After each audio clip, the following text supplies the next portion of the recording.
and welcome to the Amazon Show with me, Chris Stafford, catching up again with our friend Marci Kornegay, who's on the Pacific Crest Trail, 1,100 miles in Marci or thereabouts in Lake Tahoe. You've covered a few miles in the High Sierras since we last caught up with you. How are you feeling? Hey, Chris, good to see you, or not even see you again. Of course, we don't get to see each other, unfortunately, but it's good to talk to you this morning. It has been, I was doing a quick math this morning. It's been 525 miles since we last talked. We were in Tehachapi.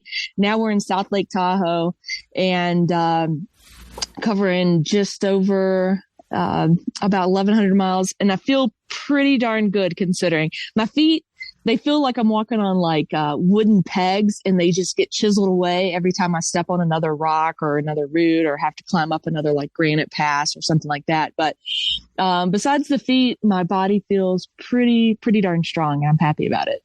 You must be super fit now then, and those quads as strong as iron. And I'm concerned because, you know, I'm a little bit older than you, and I've got a lot of, you know, different joint problems, you know, that catch up with us. And with what you've been doing, I'd imagine, you know, that is not a concern, but you're remaining sound in equine terms. You're sound and you're strong, and you're getting fitter by the day. But how are the joints holding up? I mean, how is the body? I mean, does it squeak at you from time to time? I like that in equine terms. Yeah, people have called me. I think my whole family has called me. Yeah, Marci, yeah, you're a sturdy girl. I've grown up as a sturdy girl my whole life. So yeah, I'm doing pretty good. The joints are good.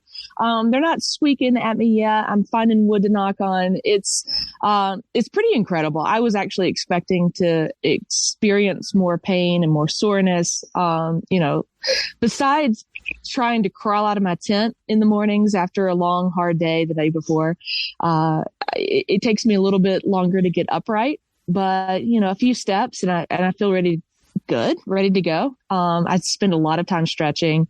Flexibility is super important. Keep the muscles long. I carry trekking poles, which helps a little bit of the joint compression, especially going downhill, and it helps hoist me up going uphill. But I use those trekking poles also to keep my balance whenever I do stretch. And I can keep my pack on, do some leg stretches, things like that. And then also use it to roll out my legs and push down against my muscles and try to get some of that lactic acid out, especially in the late afternoons. But otherwise, I feel pretty good. And those High Sierras, though, that you were heading into last time we spoke, very different terrain, some cold nights. You were telling me that you got down to freezing overnight. Give us a picture of what that looked like, those last 500 or so miles. Yeah. So, it's the weather, first of all, is got to be respected, especially in the High Sierra. I feel like I am a self-proclaimed weather meteorologist nerd. It's probably my second or third calling, but being a golf coach, I'd always pay attention to, okay, which way is the wind blowing, the skies, you know, how are the clouds forming and things like that. And, you know, being up in such high elevation of the High Sierra, you'll see clouds starting to form, and they'll get stuck up on one side of the mountain pass, and you'll see another set of clouds come and join them. And those are the things that you look at and you think, oh, these guys are like forming and they're going to fight, and it's going to be a nasty storm. And so we got to see some of that early on.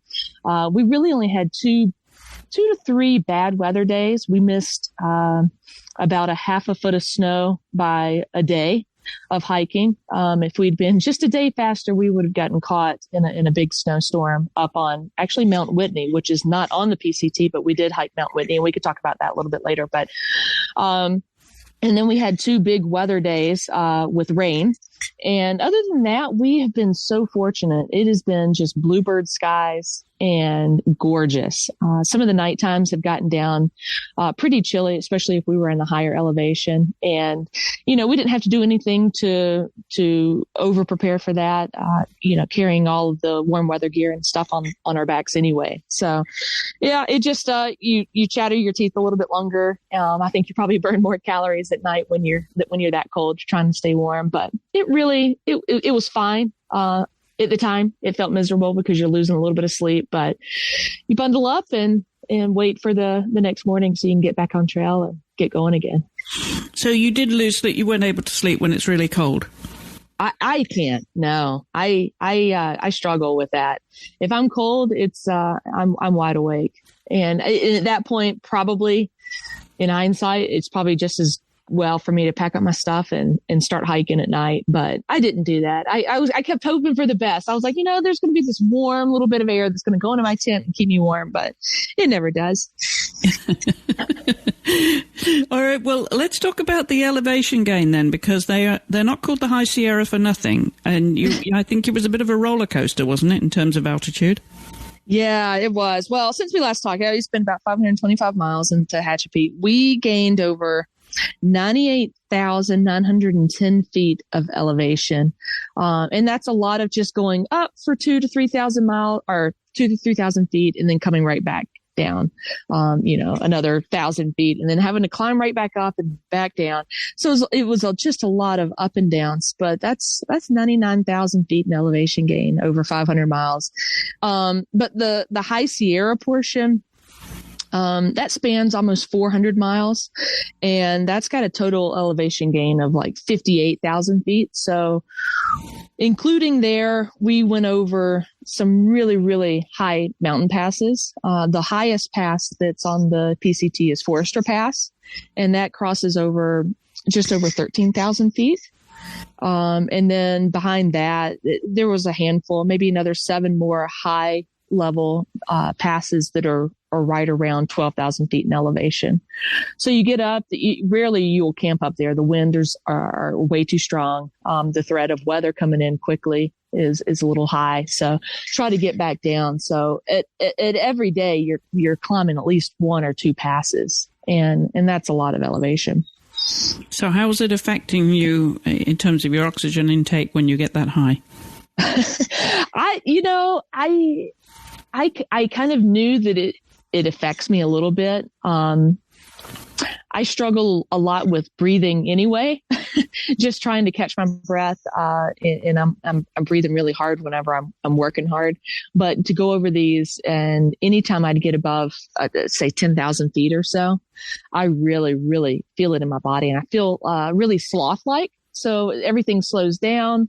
It's a little bit harder to get all the miles in that you were expecting for the day because once you get over 10,000 feet, which is quite often, I mean, it might happen 5 or 6 times each day, you're over 10,000 feet. And so everything just completely slows down for me. And it's, it's like The Walking Dead, but yeah, I mean, I'm fortunate. It doesn't make me feel sick. It doesn't make me have intestinal issues or anything like that. So I'm pretty fortunate. I just got to pay attention to making sure that I get up and down and keep breathing. Well, talking about high mountains, that one of the highest peaks, of course, in the lower 48 is Mount Whitney. And you had to sidestep to do that. That's not on the PCT, as you said. And I've been tracking you, obviously, every day. And I saw you go off to do that. Now, is that just part of the ritual of hiking the PCT that you have to just take a time to turn right and do that? Yeah, definitely. It takes about 13 miles. Well, it's a total of a 16-mile day. And so, yeah, you go off trail, you hike Whitney. With that, most people hiking Mount Whitney have to register for a permit. So there's a really big permitting system. But for the PCT hikers, we're able to do that without a permit, an extra permit. Our PCT permits allow us to go up. And so when you're that close to the highest mountain in the contiguous U.S., you've got to go and at least attempt that. And that's exactly what I set out to do. I was like, well, it's pretty high. I do struggle with breathing. This was very early on. This is our first mountain in the High Sierra to go and get up and over. And so I didn't know. I wasn't sure if I could do it or not, if my body was going to allow me to do it or how long it was going to take me, if daylight was going to come and get me, all these different factors. But the people that I've been hiking with, they were like, no, unless you were passed out, puking, or just cannot move another leg, you're going to get up that thing. And so that was just great support from the people I've been hiking with, got me up, and we were able to celebrate. We One of the girls brought up a small little bottle of wine. So we had a little bit of a wine shooter. We had hot tea. We had hot cocoa. We had a snack that we had each brought in, like a special snack to celebrate. Some people brought in candy bars, things like that. I brought in an iced honey bun. I felt like that was a great way to celebrate. And then we went back down. And so it was a great celebration, great moment, highlight definitely of the Sierra. And what was the climb actually like and the descent? Was it anything like you'd expected or you've done before? The condition of the trails are such in good shape. I mean, they really do a great job maintaining the trails, keeping it safe as possible for the general public who are able to get permits to go and day hike it. I think they allow 100 permits per day. So it's not high traffic, but there is definitely traffic. You see people, you pass people, you encourage people to keep going, because it is a spectacular sight. But yeah, I guess I expected it to be a little bit more challenging in terms of rock scrambles and things like that. But it really was a nice trail full of switchbacks where you go back and forth and you gradually climb up, which is greatly appreciated. Up at the top, I thought that there would probably be more icy or snow conditions, snow fields. But I guess being so late in the season, not being a really high snow year, we got very, very lucky that it was a lot more easy to traverse than years past. We did go through some of the snow fields, but with the trekking poles and just being a little bit careful with our step, we were able to step in all the right spots and not feel any unease at all. And how about the wildlife? What did you see new and different? Less rattlesnakes, more bears? No rattlesnakes, and a lot of deer, and in the High Sierra, marmots, I think, are the state animal, and they are the cutest looking things. But they will steal your food in a heartbeat. They will rip up your tent, and they take no prisoners. Also the pika. They're like these little koala bear looking rats, if you can picture these two things together, and they are adorable. They seem pretty harmless. They pop up now and again for pictures, and then tons of ground squirrels, chipmunks, which we got warnings and notices were all out that these little ground squirrels are carrying the plague. So I don't really know. It just said the plague and watch out for ground squirrels and chipmunks. So we stopped slowing down for those little guys and just kept walking just in case. We didn't want any squirrel attacks. But yeah, I think as we move further north, the squirrels will get bigger and look a little bit more like we're used to seeing, those big gray squirrels. And the bear... I have not seen a bear yet. I feel like I'm the only person hiking this entire trail that has not seen a bear yet. And I'm like, well, and I think back on the AT, when I hiked the AT, I saw the back end of one bear, and there were bear notices everywhere. And the High Sierra is known for their bear, and everybody sees them. But I haven't seen any. We carry a bear can around, but we have gotten notifications and warnings from the National Park Service and also the Pacific Crest Trail Association that we've got to continue carrying bear cans through the next 60 miles, through this area called the Desolation Wilderness. And apparently it's gorgeous with tons of lakes, beautiful scenery, not as severe elevation changes as what we've been through in the High Sierra, but very similar views. And apparently this is a very, very well-populated bear area. It's like a bear reserve, I guess. So this is going to be the best chance to see the bears, and also the best chance for our food to get stolen or for us to feel a little under attack, maybe. But with the black bears, you get yourself big, you make a lot of noise, intimidate them, you fight back. Well, I don't know. I'd say all this now, and then when I confront a bear and it comes walking to me and he's like, hey, give me your food, I don't know what I'll do. So we'll see. We'll see. So I was going to ask you if they were black or some brown bears too, but they're all black, are they, up there? These are all black bears, yeah. Okay. So apparently the friendly variety. Well, we'll find out the next time we talk to you then, just how friendly those bears were. I can only hope we've got a great story to tell.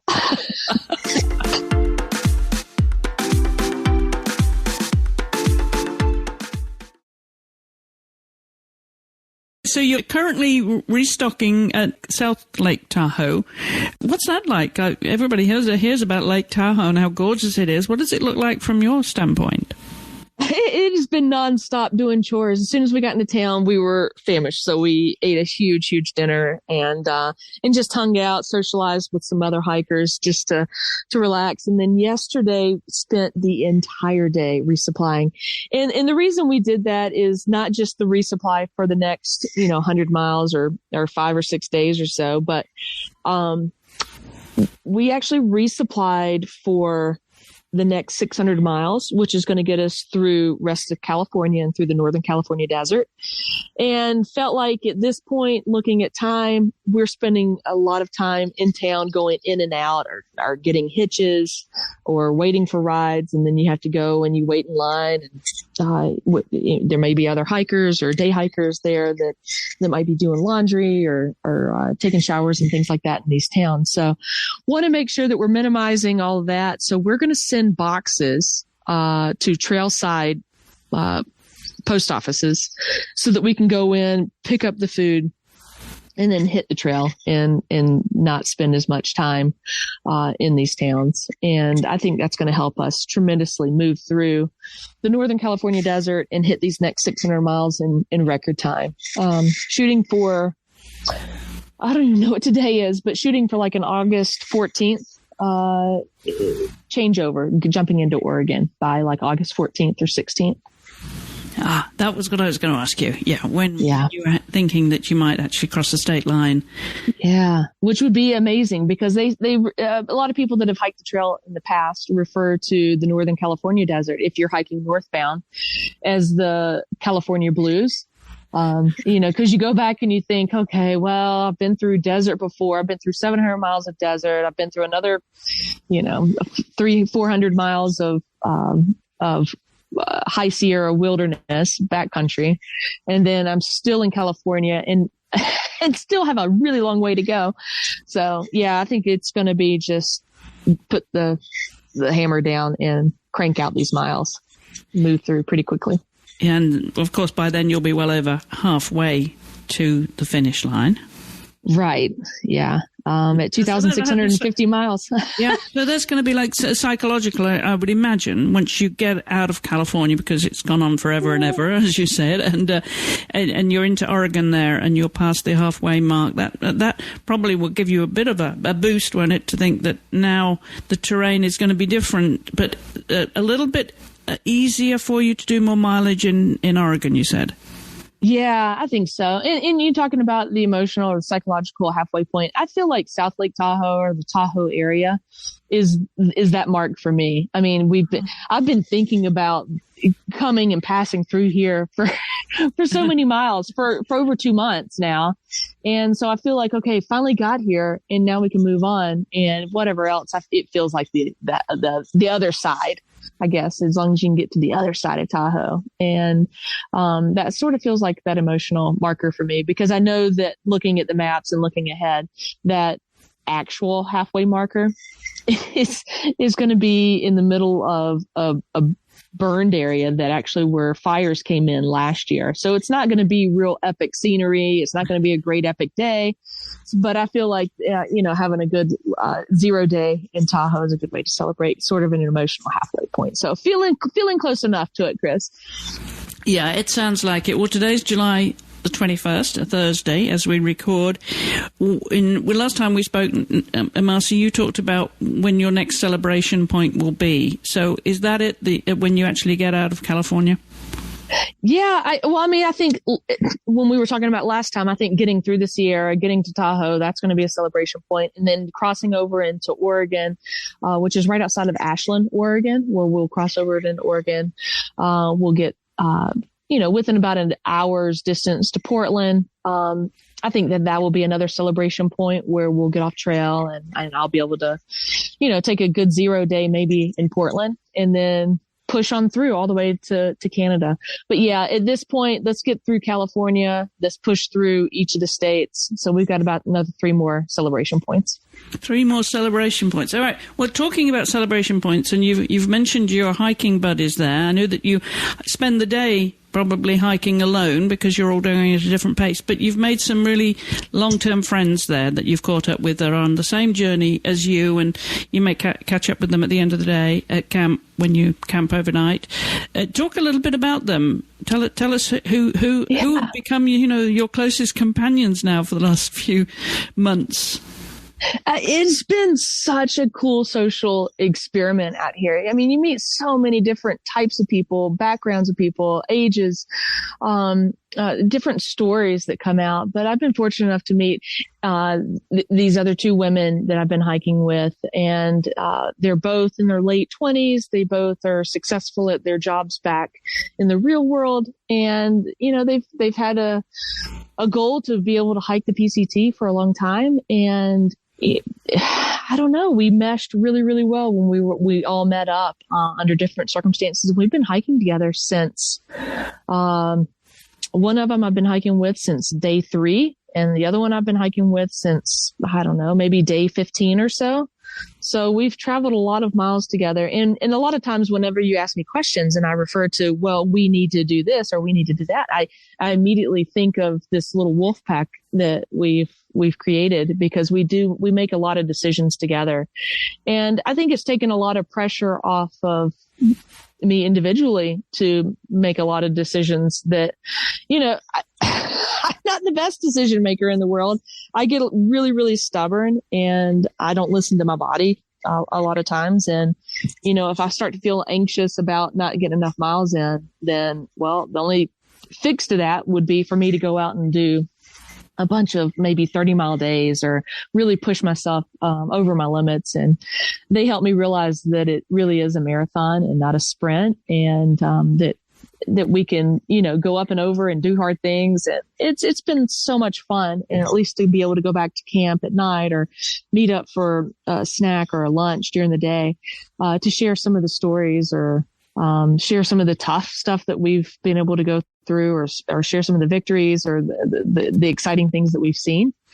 To be able to share those things immediately and not have to hold on to them until I get cell phone service to call back home, or, call a partner or a family member, and to share these things, to be able to share these things immediately, has been a lot of fun. And I think it's been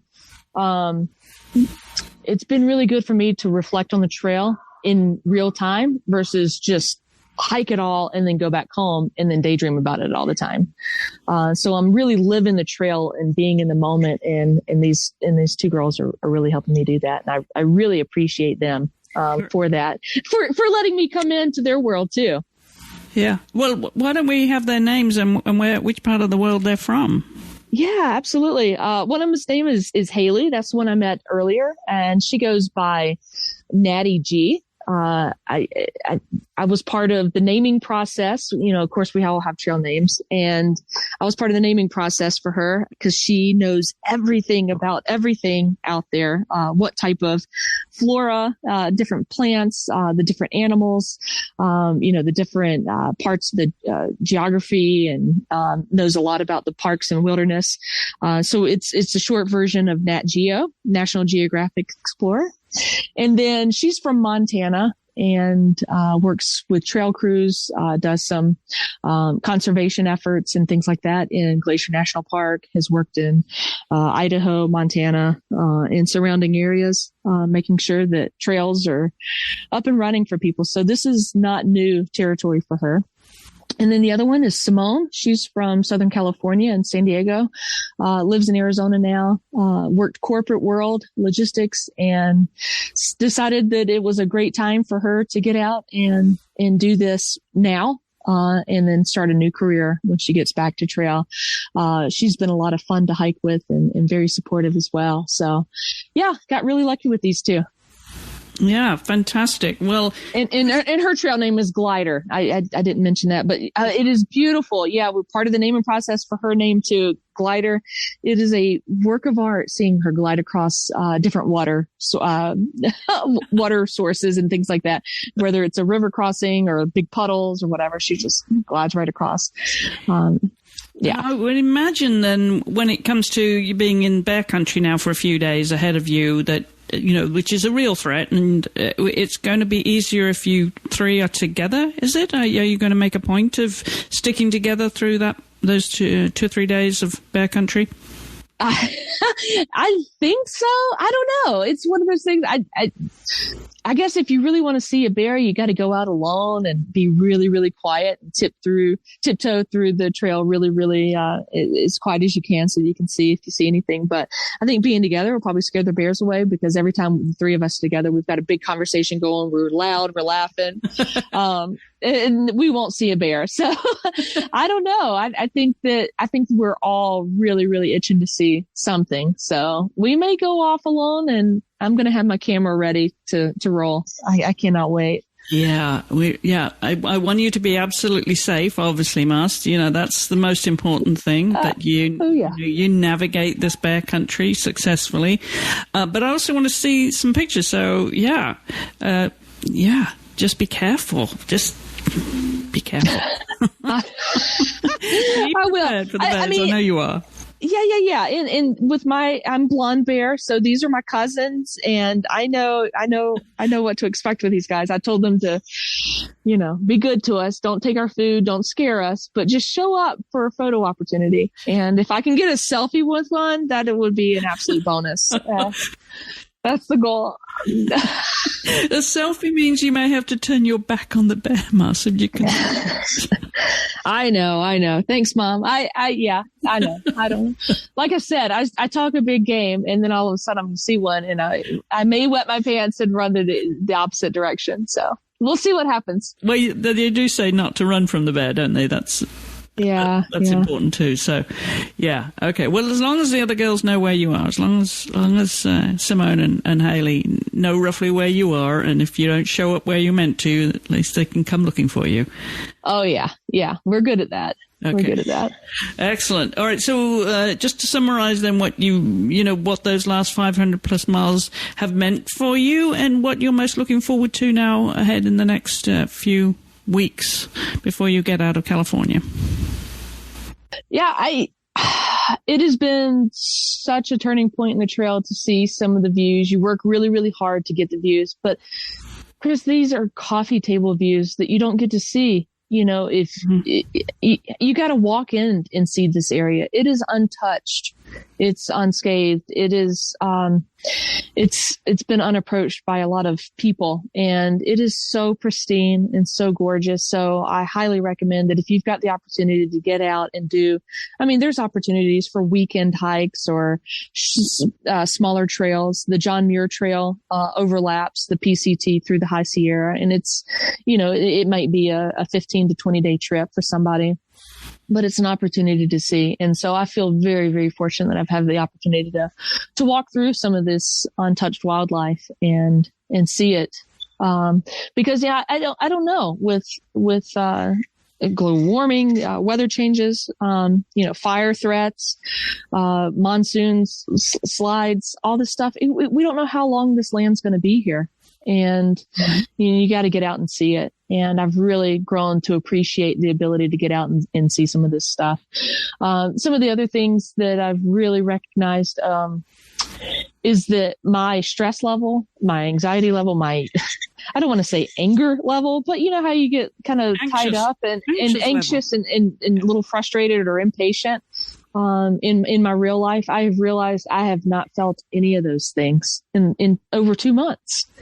And it's a scary feeling. I'm still trying to unpack, like, well, is that okay to not feel different feelings on your spectrum? But, yeah, it feels really good. So stress is super low for me right now. And all I do is just walk, and I climb and I sweat and I huff and puff, and I get to something and I see it and it's beautiful. And then you walk away and you see something else.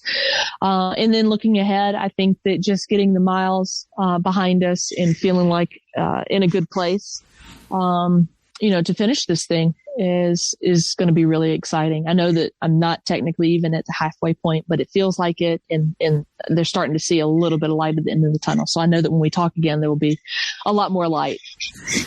Well, I think we should round off, Marci, with a message to all, your partner, Sarah, and your family and friends from far and wide who have been cheering you on this journey and, concerned every day where you are, that you're safe, that it's all going well, and just how you're doing, because so much of the time you're out of cell service, so you can't communicate with them. So give them a message from the trail there in Lake Tahoe. Oh my gosh. Hearing you just say, some of these people that are so supportive in my life, I kind of got a little teary eyed and got chill bumps on my arms. I can't do it without the support from home. It's impossible to know that you're out here kind of doing something that feels really selfish because you've left, a partner and I've left Sarah at home to, take care of the cats and continue working and stuff like that. So I know it's sort of a selfish endeavor, but she's super supportive, has already been out to visit on trail once. And I know there's planning another trip maybe at the end. My parents, my family, my brother, and his wife and then the boys, they are so amazing, with sending me text messages and just asking how things are going. And then of course my We Coach family. We Coach is obviously part of the podcast group, but, my We Coach family and Vanessa and Jan have been incredibly supportive and are always wanting to know where Blonde Bear is in the world, and what mountain I'm standing on. And I know that they are getting packages together to send me some resupply. And then of course you and your and support, Chris. It's felt really good. It just feels good. It feels good to be supported no matter what it is you're doing or what crazy dreams you're chasing. It feels really, really good. So thank you. Yeah, of course. I mean, we're absolutely with you all the way, literally. We're not getting the views, though. We're not putting in the sweat and toil, but we're not getting the views either. We're relying on you and your photographs for that, Marci. So keep those coming. Stay safe, stay strong. I know you're getting as strong as an ox out there. So, yeah, keep up the mileage that you're hoping for to reach your goal at the end, to get off trail by the end of September, if possible, up on the Canadian border there. So we are hopefully catching up with you, in about 500 miles or something once you cross into Oregon? Yeah, I think that'd probably be a great check-in point. So yeah, hopefully as soon as I can cross into Oregon and get some steady Wi-Fi, we can connect again. I'm sure. Hopefully we got really good bear stories. I just hope that really good, safe bear stories that have a great ending for both hiker and bear. Yes, we want the happy ending stories as well. All right, well, look, say hello to Haley and to Simone from us, and remind everybody where they can find you on your social media, Marci, so that we can put that out there as well. Yeah, absolutely. So you can find me at Blonde Bear Hikes, at Blonde Bear Hikes. That's BLONDEBEAR Hikes. And that's on Instagram. You can also find me on Facebook, but Instagram's my hiking page. And that's the best way to find me. Fantastic. All right. Well, we hope we can find you after the bears in Oregon, Marci, and the very best of luck. Stay safe, my friend. Take care. And thanks for taking time to do this podcast again. Appreciate you, Big. Thanks, Chris.